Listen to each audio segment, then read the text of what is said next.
What's happening, fam? L.A.R. movement still moving. Subscribe or die trying. You see the thumbnail. Man, forget your struggle, man. Like your struggle is not that bad. I'm sitting here, I was listening to things, listening to people's commentaries, conversations, interviews, and what I realized is that you have a lot of people who are making up a struggle, and your struggle isn't really a struggle. So you're just perpetually in an excuse, you know.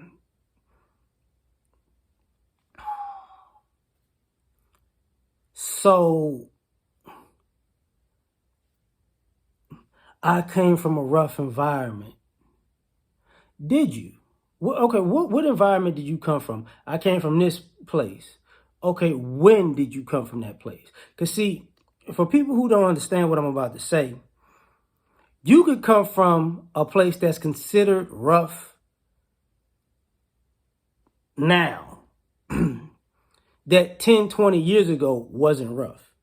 Or the place that you're at now has a reputation from 10, 20 years ago, but it's not that now. You get what I'm saying? So when you dig into, oh man, I come from the it's not like that, bro. It's not. No. It's not. What you think it is, it's not that anymore. You don't have the same struggle as other people. You know, I come from, we had to struggle financially.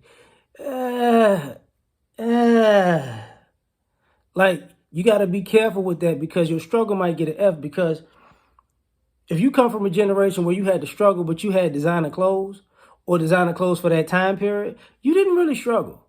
You know what I'm saying? Like,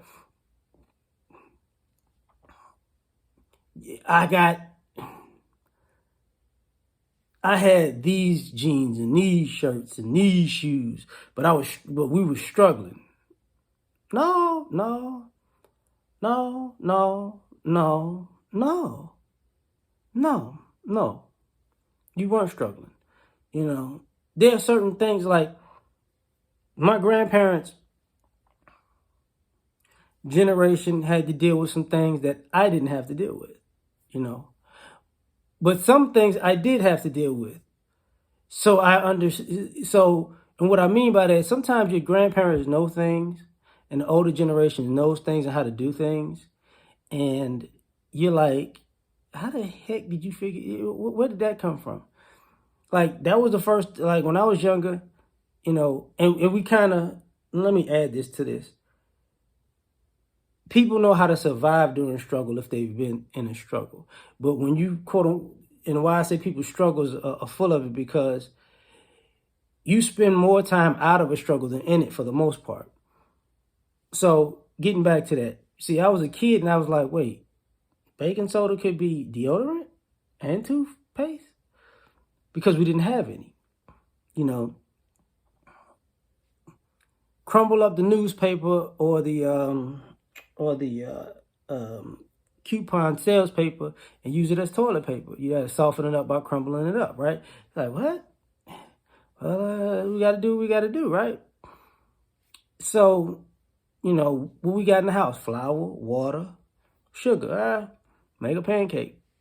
Basically, that's all you got. That's all you got. You know, make do with what you have.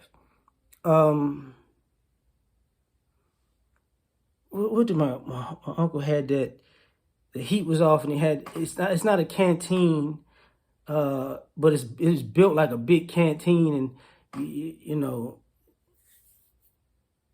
and you put you light it kerosene or whatever. It's like a big kerosene can or whatever, and then you out there huddled up in the wintertime and that because the heat's off, you know, just staying warm, staying close. People don't think about things like that.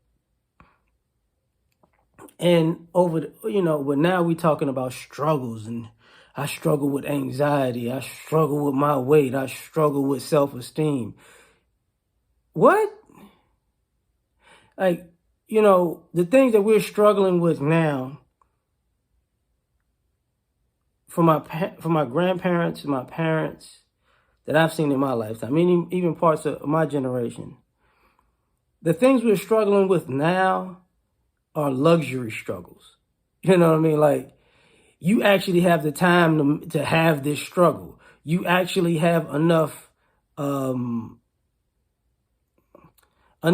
stability in your life to have a struggle that people go, what? Self-esteem? What? Body shaming? What? Huh? Anxiety? Man, I went through Jim Crow. We ain't got no time for anxiety. So, I got toxic relationships in my upbringing and da. No. You're constantly reliving a bad experience so you don't have to move forward. That's what that comes off as. So that's just my thoughts on this one. Like, share, subscribe, or die. Try and catch you on the next one. Peace.